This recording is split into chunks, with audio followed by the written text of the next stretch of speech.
All right, well, it's a new year, Yvonne, and that means we gotta switch things up. Does that mean that we're actually going to start doing things more for the channel?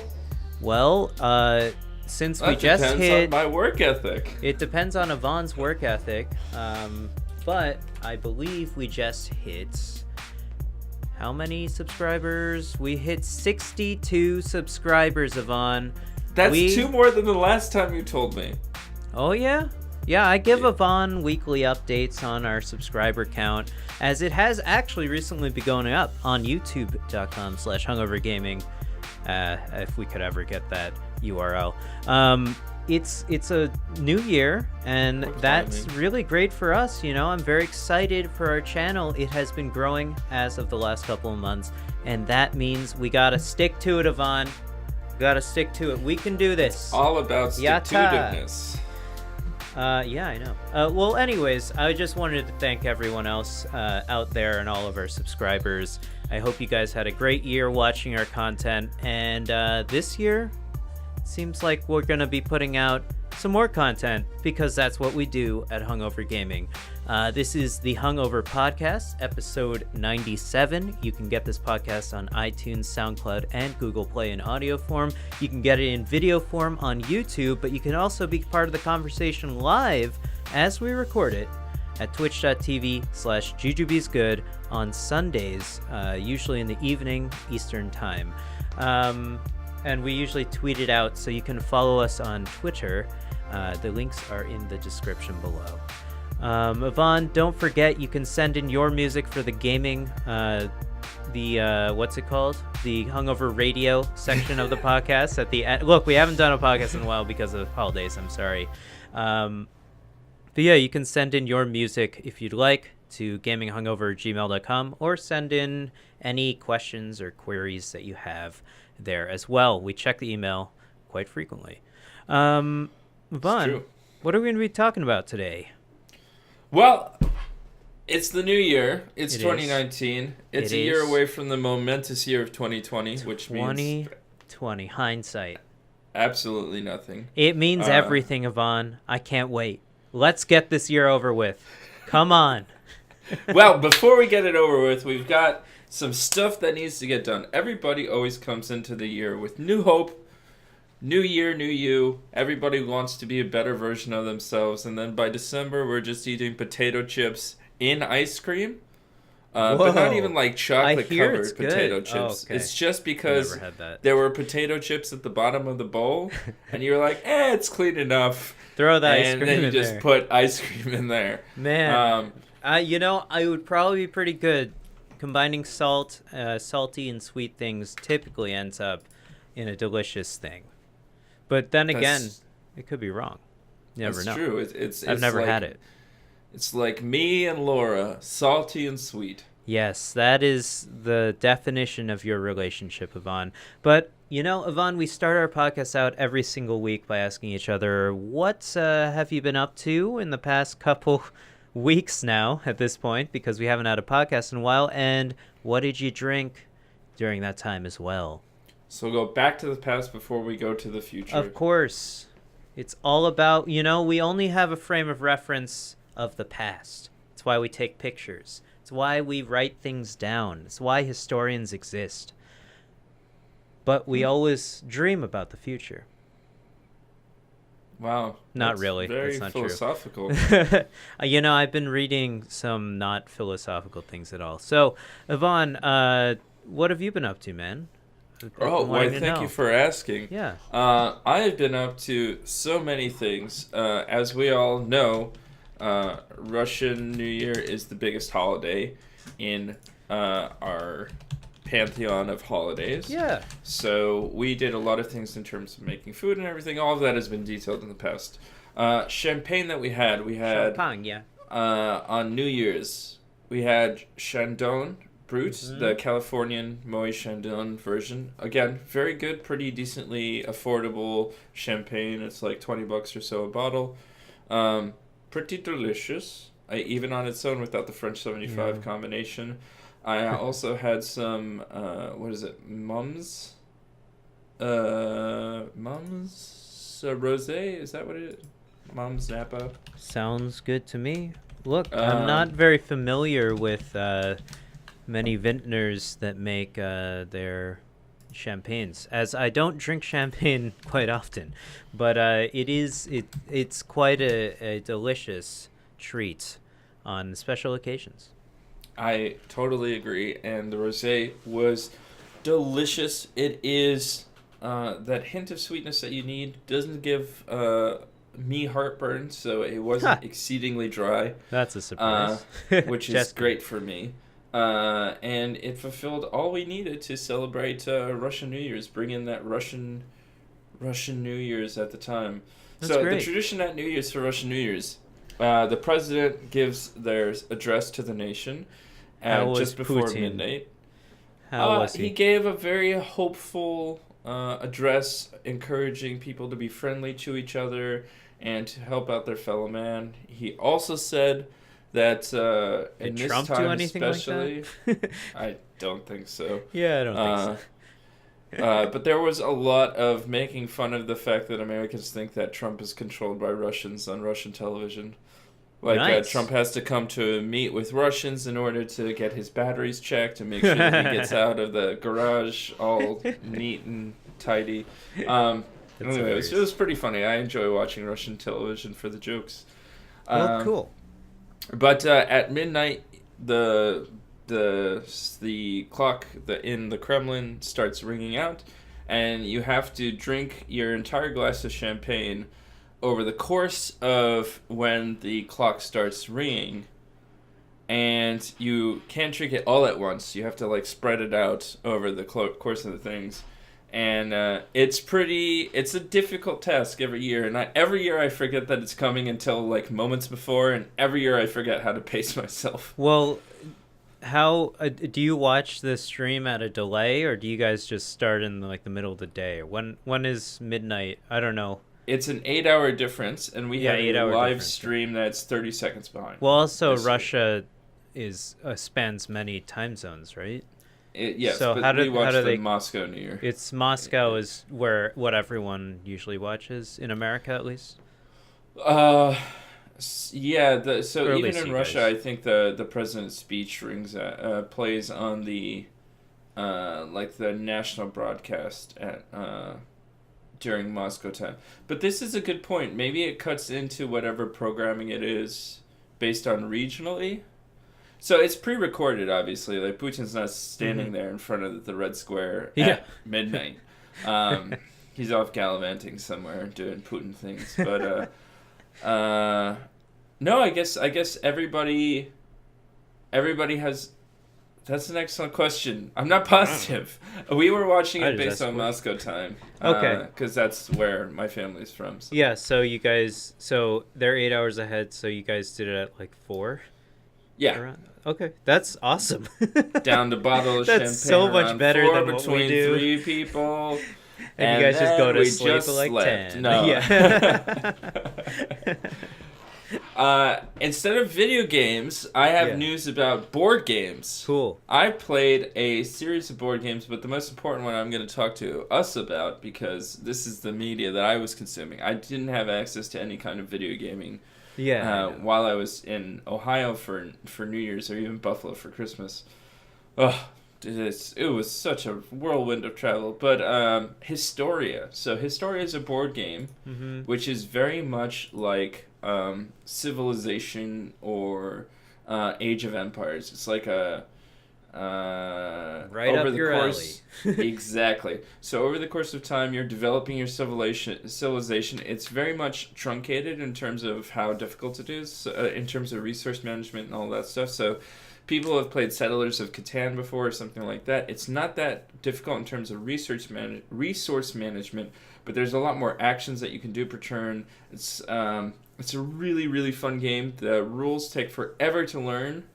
It's like a 45-minute tutorial, even for me to explain someone to the rules. But once you start playing, you learn how to play very quickly. Okay. But the problem is you need a little bit of an intro, or else every single second you're gonna be asking questions. So. Seems very counterintuitive to what a board game should be, or at least in my mind. But I think people have taken board games to the next level since I was a kid, so I understand.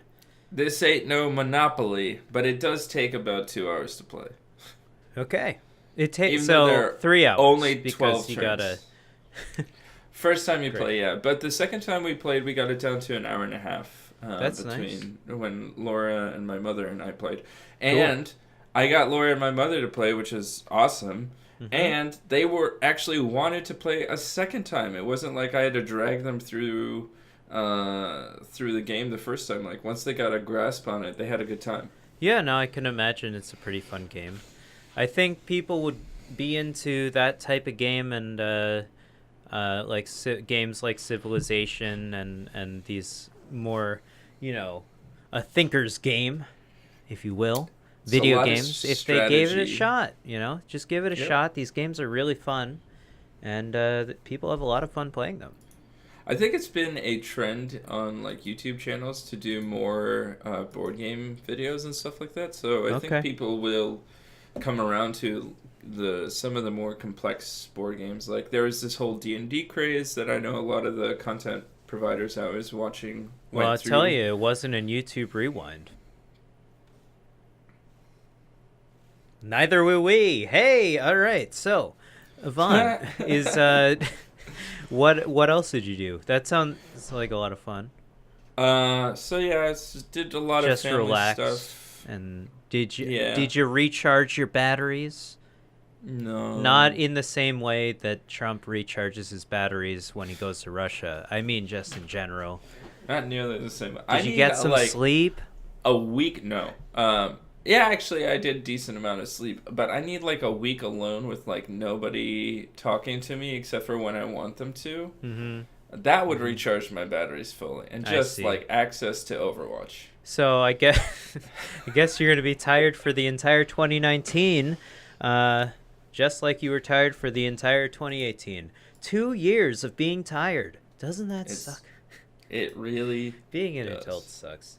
Well, cool, man. I'm glad you got to see your family at least, and that's that type of thing. Important. And had I'm also glad you had the champagne. This is the Hungover podcast after all. Champs. For me, I did. I've been working pretty hard at work. I've been, I did the whole Christmas thing, the whole New Year's thing. I saw a bunch of my friends over the holiday period, which was really exciting for me because I haven't seen a lot of them in a long time. So I'm very happy to see them. And we had a good time. But as for things that people would actually want to hear about, I played a lot of Super Smash Bros. Ultimate. That game I spent. I just checked the time that I've played the game, and I've logged over 120 hours since it's come out. That game is just super fun. Even just doing the single player stuff, I found that is actually very fun to do. I didn't like the World of Light adventure mode at first, but then I started realizing what it was about. It's like it sort of just plays on you wanting to collect everything. Even though there's no reason to collect these things, but basically you're collecting characters in the form of like JPEGs. they're essentially just JPEGs of the characters, but they come up with clever ways to represent the characters using the 74 character cast and certain modifications they can give to them. The coolest one that I've heard of so far, I'll try my best to explain it. So in the game Earthbound, you play as Ness, right? Do you know this character? He has a baseball bat. He's PK Fire. Yeah, PK Fire. You know him from Smash Bros, but he's actually from the game Earthbound. Which is a hard game to find in the US. Unless you have a Wii U, because then you can just download it. Until the Wii U. Yeah, fair enough. Well, the Wii U still exists, and so does its virtual console. So if you want to play that game and you have a Wii U, you can download it. Otherwise, good luck. It's on the SNES, and that card is probably pretty hard to find. But probably not as hard as most... I don't know, whatever. So in the game, it's a very strange game. So, but basically, you're a kid, and you can return home, and the way you can save the game while you're home is to pick up the phone and call your dad.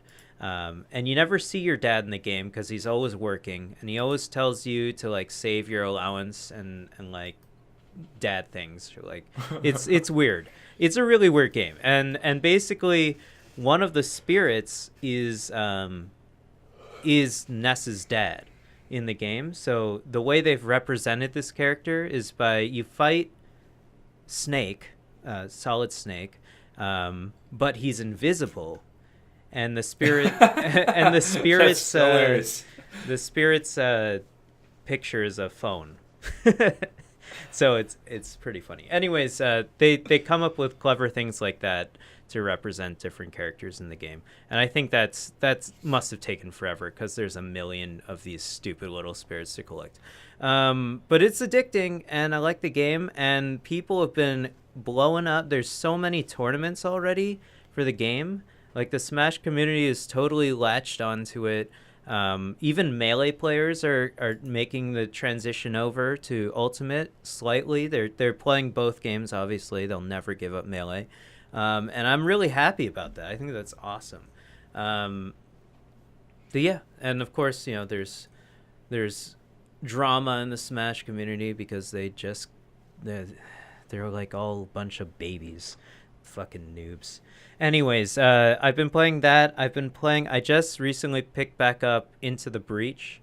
That game is really fun. Again, it's a turn-based strategy game in bite-sized packets, I guess, and I think it's a really good way to do turn-based strategy on the go. And I also picked up during the Steam sale, I wanted to give Final Fantasy 13, the whole series, another go, because I never finished the original Final Fantasy 13, and I never played the second two, and they were all on sale, so I picked them up.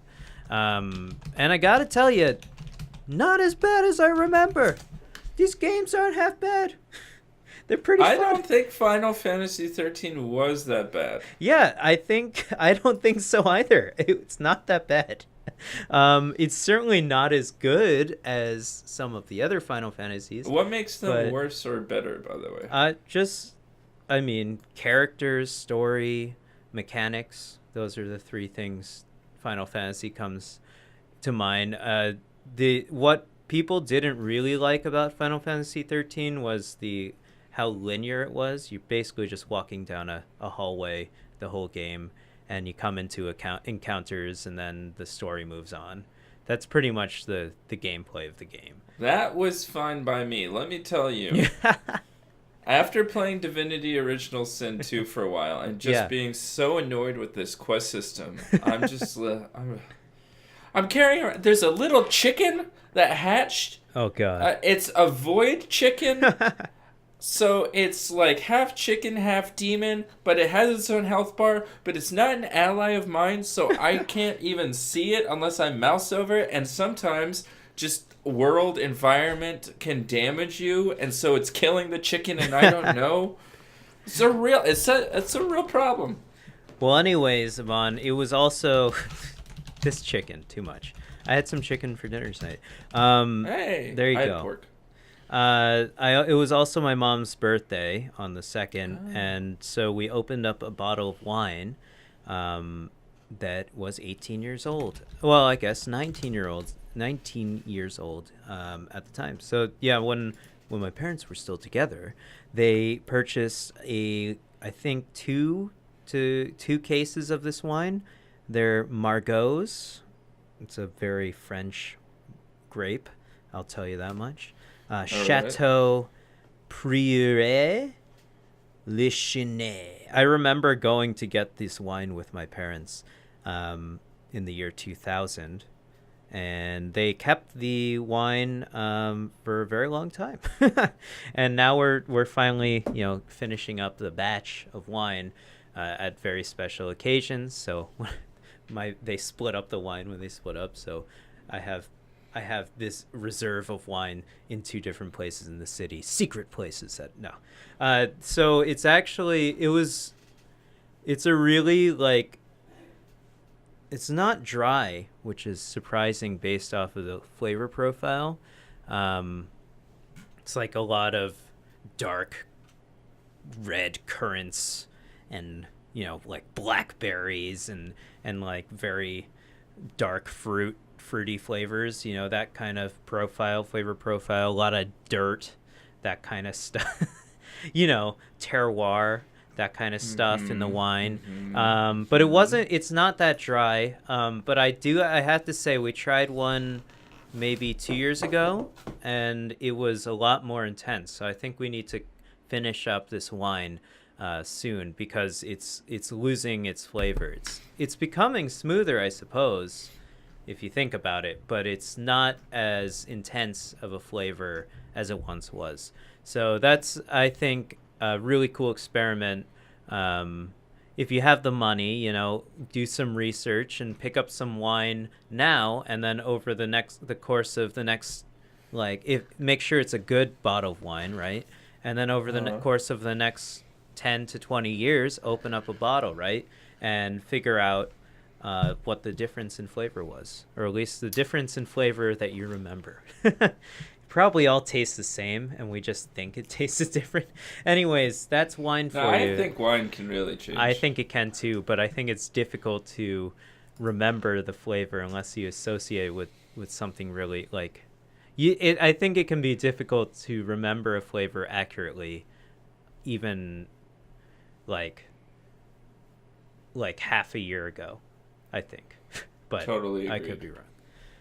Maybe some people are good at it. But Yvonne, that was great. I always, obviously my mom's birthday is on the 2nd, so I always associate happy times with the new year. And with the new year, a lot of people, they turn over a new leaf. They decide to do something new, make a goal for yourself. But it can be very difficult to achieve goals if you don't have, a real reason to do so. If the only reason you want to achieve the goal is because you said so in the beginning of the year, then it can be very difficult to motivate yourself to actually achieve that goal.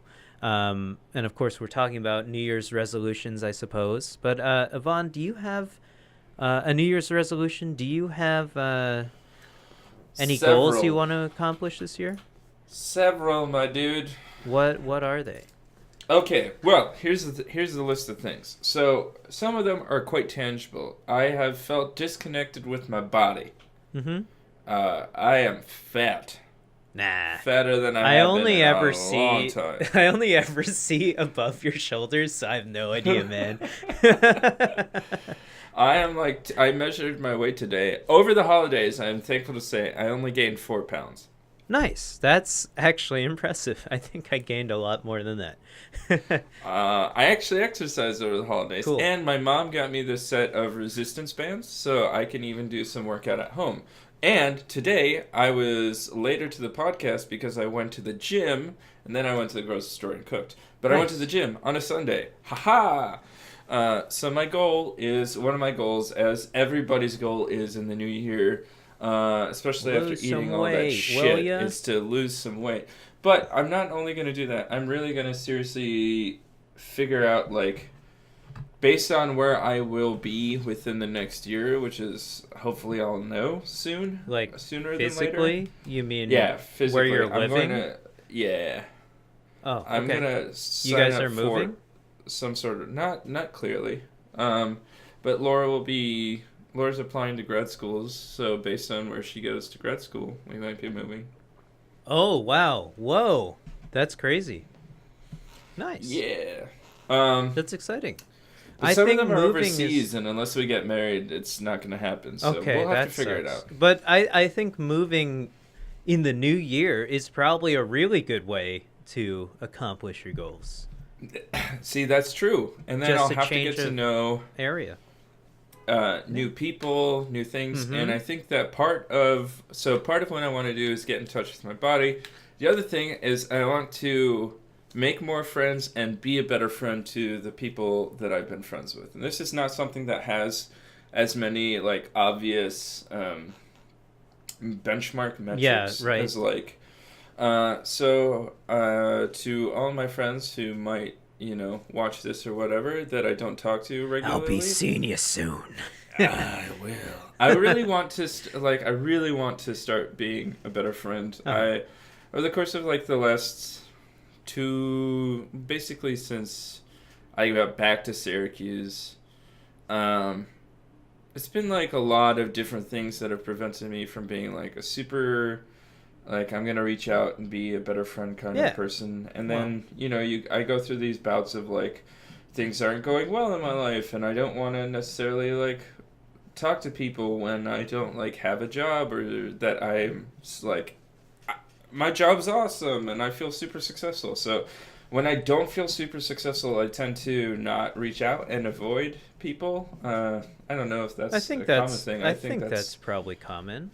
That's probably pretty common. But so like talking to you, you were probably the person that outside of Laura I talk to on a most consistent basis. And it's because we have a real connection, Yvonne. Thank you so much for telling me that. Yeah, plus you are the only person who I know who plays Overwatch at a competent level. Yeah, so that's how I got in to that inner circle. Overwatch. Which came out years after our friendship started. But I really do want to reach out and like start reconnect with old friends if they'll have me back, and I'm sure they try will. and forge new pathways to being friends with more people. I want to start like a board game night or like a D&D night or something. Cool. Or like switch it up, so like one week we'll play D&D, but I know not everybody's into that. Not everybody can make time for like participating in like a long campaign. So maybe the next week we just play like Jackbox games or something pretty simple like that, and just like have my house be a parliament of fun and games. Yeah, that sounds like a lot of fun. And then maybe join like an exercise group or something. Wow. Like a running group. Whoa. To help me like stay consistent with making sure, because like at the moment I can run like a mile and a half at like a sub 9 minute pace, where I used to I ran half a marathon in an 8 minute or sub 8 minute pace.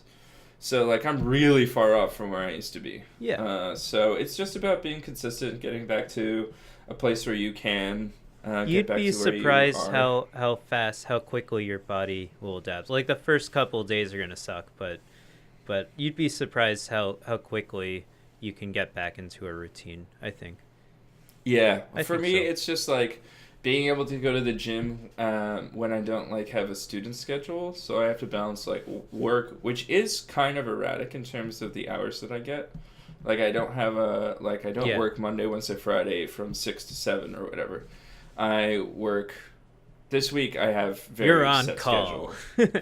But like it's not every week the same thing. So I have to figure out, okay, like even though I don't enjoy getting up and the first thing that I do being going to exercise, maybe that's something that I'm going to have to try and do because I know that after 8 hours of being on shift, I'm not going to want to go straight to the gym or something. But if I wake up at 9, get to the gym by like 9:45, do an hour there, come home, I've still got even some time before I need to go to work. Yeah. So there's that. Is there anything that you think you're going to try and change for the new year? I've got a couple more left, but like I didn't want to Well, on the topic of going to the gym, I think it's a very common resolution, if you want to call it that, or goal of people to accomplish. I've done both wake up early in the morning and make that a routine, and also currently now I because I have to wake up early in the morning to go to work anyways, I don't think it's very feasible to wake up at like 5 in the morning or whatever it would be, and then work out and then go to work. Well, I would then go to sleep at like 8 p.m. If that was the case. So now I actually go to work, and then 3 days out of the week 2 days during the week I go to the gym, and then on Saturdays I have a more relaxed day and I can go to the gym whenever I want. So I found that works better for me right now. But if you have the time in the morning, and it's feasible for you to wake up and work out, I think that's just the more rewarding aspect of your day. I think it becomes, once you make it routine and it's not a slog to get out of bed, then it becomes like a very rewarding thing to do, I think. You feel really accomplished the first thing you do in the day, and then you're going to feel great the rest of your day. So I think it makes more sense to work out in the morning if you can.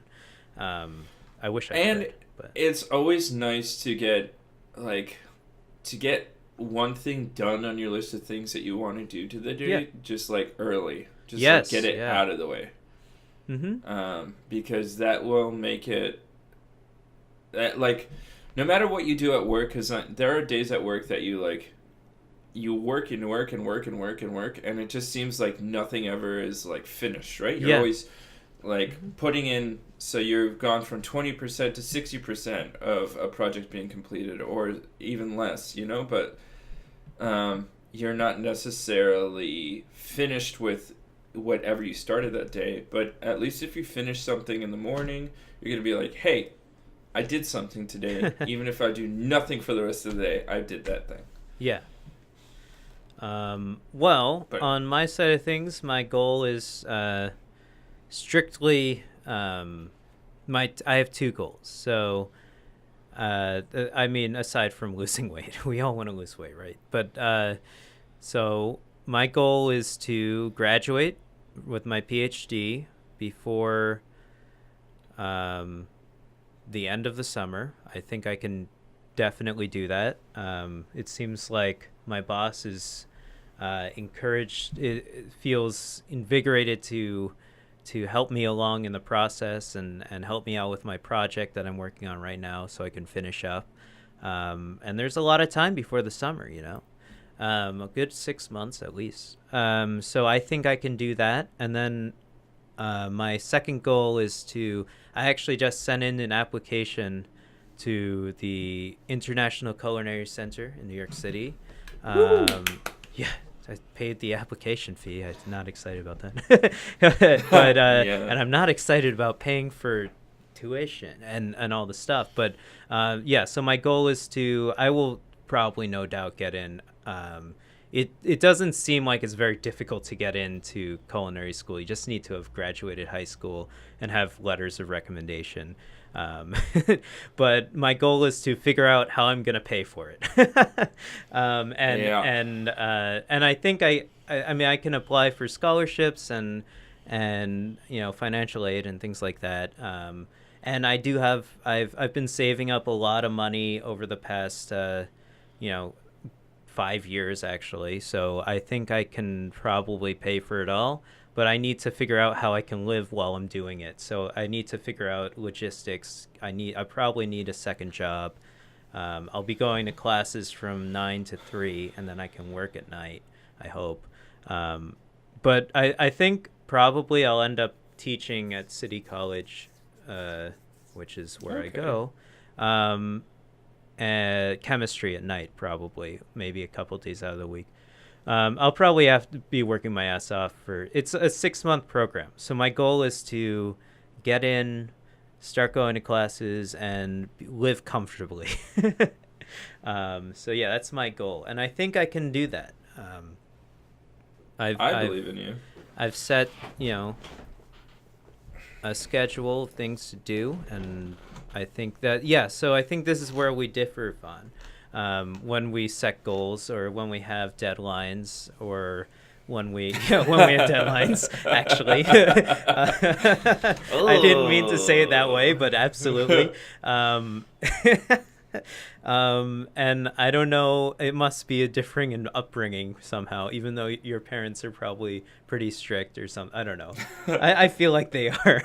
But typically the way I like to go about doing something that I want to do, and that would doing something I would want to do or have to do, is to set benchmarks or things to accomplish each day.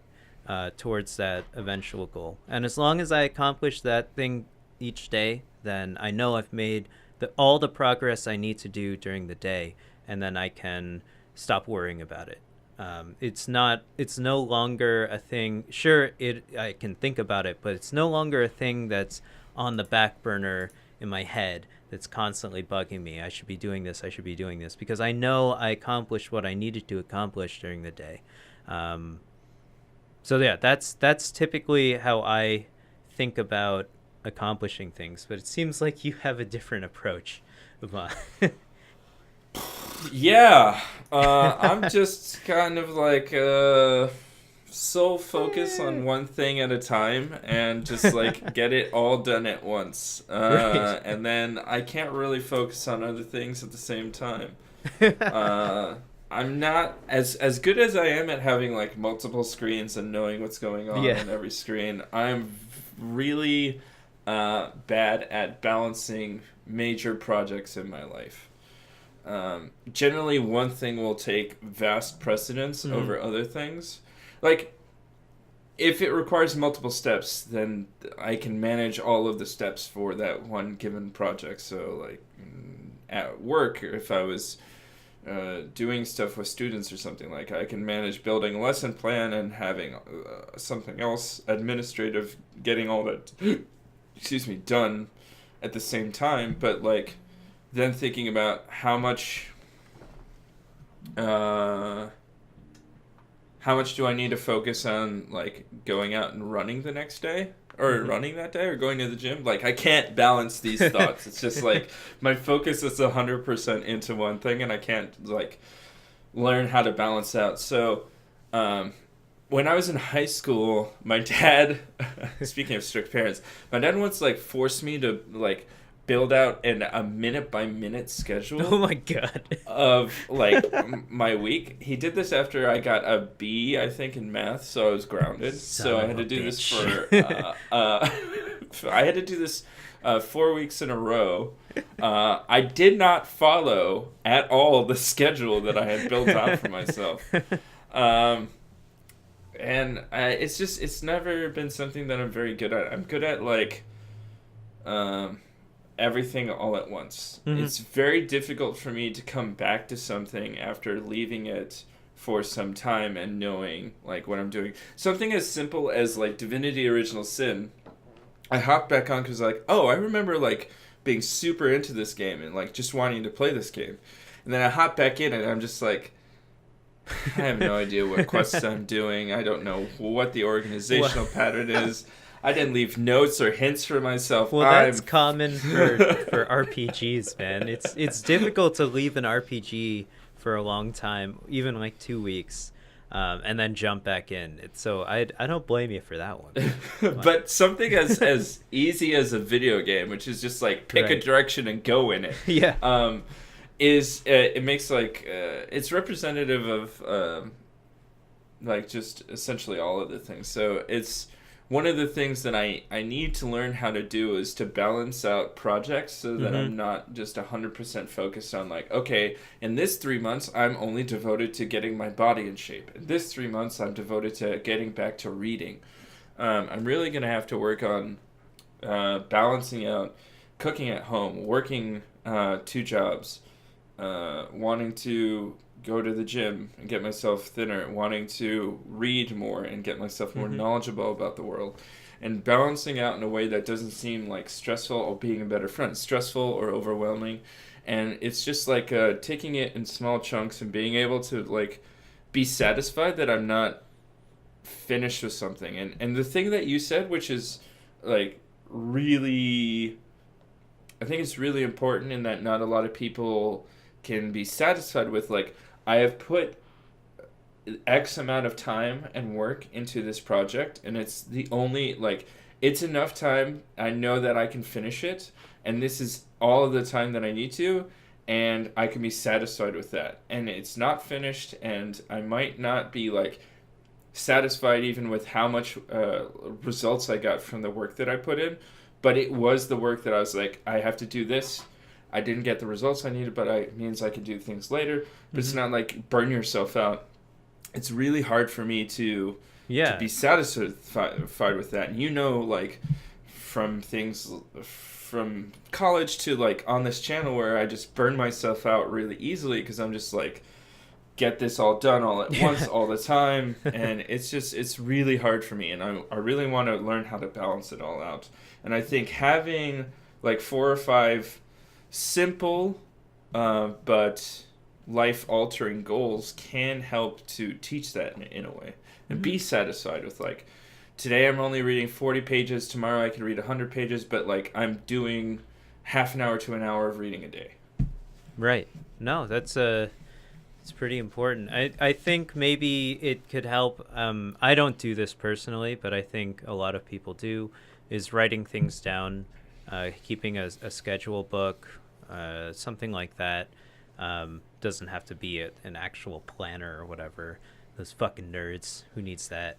Could just be like, what are they called? Moleskines? Those Yeah, are I have a that's Moleskine popular brand, with right? multiple to-do lists that I do. Right. So yeah, so something as simple as that can and actually physically putting check boxes in is I think can really work. I do that on scrap pieces of paper at work sometimes, and it gets done.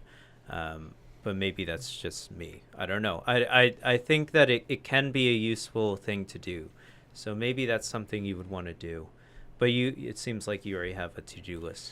I do that with work, and I break it down like high priority, low priority, like daily, weekly, so that I know like even if I don't get this test done today, it's not like it has to be done today, versus things that come up and have to be done within the 15 minutes before they're given to me. I think one thing that might be interesting is that like take a couple 3 random days throughout the week and just like track what you're doing per day. Yeah. And you'll find out that you have a lot of time when you're just like, well, for me personally, I'm just sitting and watching YouTube or something like that. And it has its value, right? You can reset your mind and relax, and like I'm really an introverted person. I get a lot of energy to do all of the other stuff I do with my life by just like sitting and playing a video game or watching a TV show. And so like give yourself breaks and time to do that, but you will figure out that you have a lot more time to do things than you thought. Yeah, it's true. There's 24 hours in the day. We sleep about 8 hours of them. At best. At best. Yeah. I think it's really, Underrated. It's underrated. Sleep is definitely underrated. I'll tell you, I really think, yeah, so this is relevant. I love routine personally. I like have a strict schedule that I pretty much stick to. It's not really strict, but I go to work, then I go work out. I stay with my mom because she has a gym in her building, and then I come home and then I can relax. And I like to stick to that schedule. And this past holiday, thing, period. What the hell am I saying? I wasn't able to work out at all because I had all the days that I scheduled to work out on. I work out Monday, Wednesday, and Saturday essentially. I had something. It was like Monday was Christmas Eve, then Wednesday I had to do something, and then Saturday I had to do something. My friends were trying to hang out with me. I'm like, God damn it! I haven't seen you in like a year. Okay, fine. And so that went on for like 2 weeks in a row, and that sort of threw me out of whack. So I'm just coming into it in the new year, and then what's gonna happen on fucking Wednesday? I'm going to Korea. Can't work out. Oh, and so this gives me like some level of anxiety, not being able to function on a normal schedule or a self-imposed schedule. So I think that routine is really healthy for a lot of people. Maybe not necessarily you, Yvonne, but I think it's very healthy to just know that you're going to do this every day, or you do this every day, every other day, and I think that can help out a lot with getting things done as well. But yeah, so I'm going to be going away for the next 2 weeks on Wednesday. So that means there probably won't be a podcast for the next 2 weeks. I'm sorry, guys. I'm sorry. Unless I'll solo one of them. Unless Yvonne can pick up the torch. I believe can do in this. him. If you want to, go for it. But yeah. Well, duh. It's your channel, man. You can do this. God. You don't have to. No, I will. I'll get it done. This will be the best 2 weeks of content anybody's ever wished they didn't watch. I come back, we have like 1,000 subscribers. What the fuck, man? This is amazing. And then I come back, we do something with me, and then everyone unsubscribes. God damn, who is this kid? That's because I've got Thursday and Friday off. I'm just going to spend time building segments and like burners and sizzler reels and all that shit. So cool. Our podcast would actually be listened to then. We're gonna have Laura sing for our end of the podcast song. That would be amazing. We should do that. Yvonne, I feel like we've exhausted this topic. I hope everyone accomplishes what they want to do in the new year. I'm going to read more in the new year too, like physical books. And don't be afraid to reach out. We have an email address. Yvonne's going to read the emails. Yeah, they go straight to my phone. I see them every single time. Yeah, so I mean, if you're someone that you don't know who to talk to about this type of thing, we'd be more than happy to provide the hotline. 1-800-hungovergaming.com. Yeah, so if you have anything to talk about and anything interesting topics that you want us to discuss, you can always contact us at gaminghungover@gmail.com. That's what we check. If you've been sending it to it and we haven't received it, then maybe get in contact with us on Twitter or something. Maybe we missed something. Anyways, that's my point. My other point is we play a song at the end of the podcast in a segment called I'm going off rails. I'm sorry. In a segment called Hungover Radio. This is where you, the listener or viewer, can send in your music to the same email address. Hopefully it's a song that you wrote, produced, or played an instrument on. That would be really awesome, because then we could listen to it, one, and two, share it with the rest of the community. It's free advertising, and we've got 62 whole subscribers, man. That means we get at least 62 views on every video we upload. And I'll tell you, these people love this segment because they keep sending in music. It's not true at all. No one sends in any music, so if no one sends in a song, we get to pick one. And today we've picked a song called Vampire Killer from the hit classic Castlevania on the NES. This song is really awesome. It's in the new Super Smash Brothers as well. It has like 3 different versions, because they, for some reason, they like did 3 different arrangements of many songs in the game, and it's really awesome. They just have like 3 different takes on these classic ass songs. It's amazing. I can't praise that game enough. It's so much fun. Anyways, hope you guys like this song. Hope you guys learned something with this podcast, and we'll be back on the I come back on the 23rd, which is a Wednesday, I believe. And then that means we'll be back on the 30th of this month. No, sorry, I can't do math. Thursday, Friday, Saturday, Sunday, the 27th of this month. Put it that way, guys. Damn, son. If not, we'll just be back next week, because Yvonne has a podcast stored up for you guys. Don't worry. I will figure out how to do all of the things. You don't have to stream it. Well, you should stream it. I feel like I'm going to stream it. I'm going to stream it the way I've wanted to stream it the whole time, where I'm just playing a goddamn game while I'm talking to people about things. That would be awesome. I will try to watch it when I'm away, but it will be a 12-hour time difference. 14-hour, actually. Jeez. Yeah, can it? That's even further than Moscow. That's halfway around the world. Like, I thought it couldn't go past 12 hours. Like, how does it keep going? What's going on? Well, past 12 hours, isn't that just like, then you say like they're... That's what I'm saying. Like, isn't it just minus like hours? Chicago is an hour behind us, right? Yeah. So Korea is 14 hours ahead of us, apparently. So that just means that they're... No, you can be up to 24 hours. Like, no.